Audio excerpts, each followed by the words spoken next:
Number 7, design from patterns to details. Observe patterns in nature and society and use them to inform designs, later adding the details. We call this the duck condominium. So I observed the pattern in nature that ducks like ponds. I didn't have any natural ponds, so we built a pond. And then I observed that the pond fills up with muck, and it's a bit of a mission to clean out the pond. And so we lifted the pond up. We put it in a bathtub on some blocks, and you'll see the green bucket to the side, which we empty the plug hole into it, wash out, and all the stuff that comes out the bottom goes around the fruit trees. It's very fertile, lovely manure. The ducks are really happy up there, and they've got a ramp to be able to get onto into the bathtub, and a block to be able to get back out again so they don't drown, because ducks can drown. Did you know that? Ducks can drown. And down the bottom, underneath the ramp, you might be able to see an egg. That's supposed to be their egg laying place. Integrate rather than segregate. Proper designs allow relationships to develop between design elements, allowing them to work together to support each other. In my kiwi fruit orchard, I'm getting all arty-farty here. In my kiwi fruit orchard in this photo, we've got sheep because they keep the grass down in the winter. Nowadays, at the moment, I have chickens and ducks in the kiwi fruit orchard. This photo was taken a few years ago. And the chooks and the ducks fertilise the soil with their manure. They clean up bugs and pests. They clean up any rotting fruit that's lying around. And they give me eggs.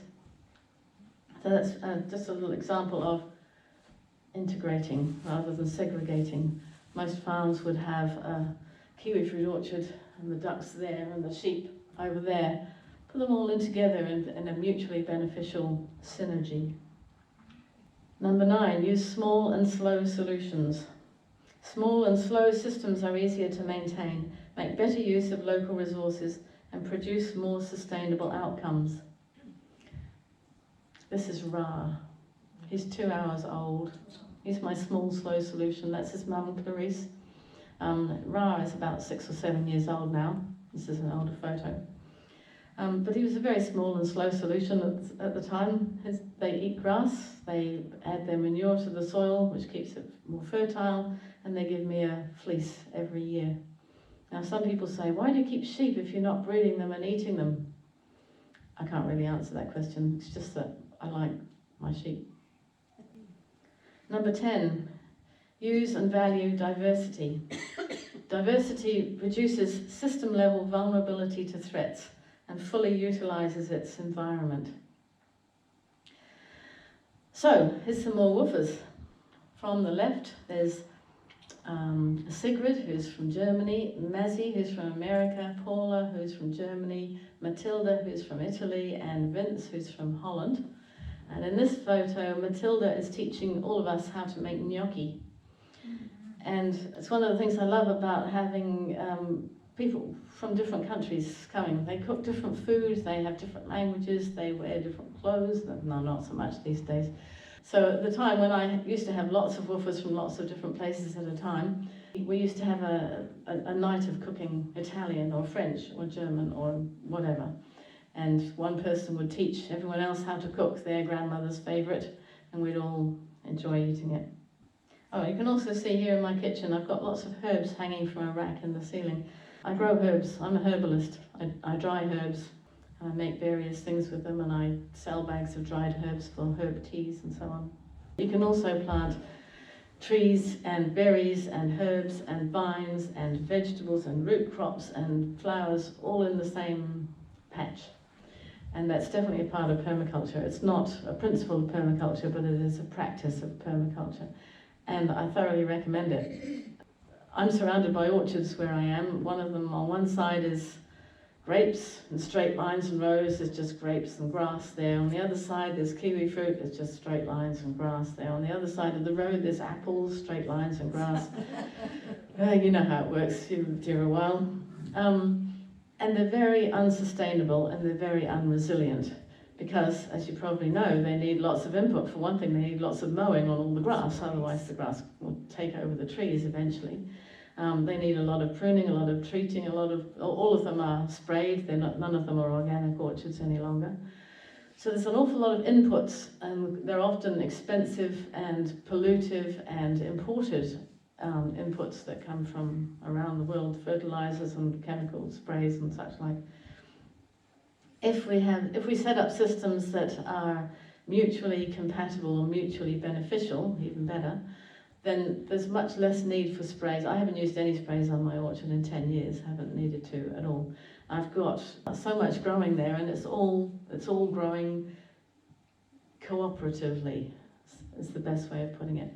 Growing things together in clumps, in guilds, mixing things up, having your onions and your carrots, to deter carrot fly, and the companion planting books that you know all about already, I expect that there's definitely a part of it. It's bigger than that. Number 11, use edges and value the marginal. The border between things is where the most interesting events take place.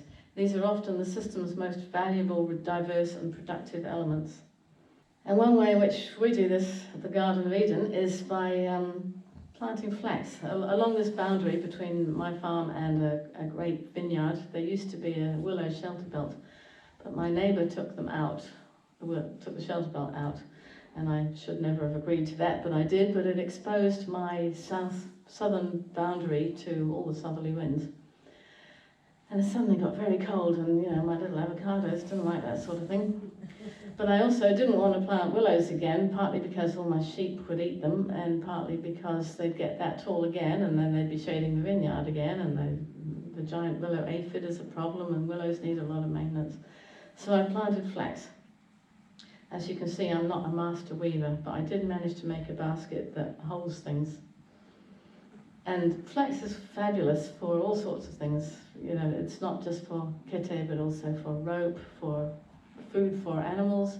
They love chewing on them. For medicinal purposes, there's all sorts of wonderful things about harakeke. I think I've got about probably 20 or maybe 30 different varieties.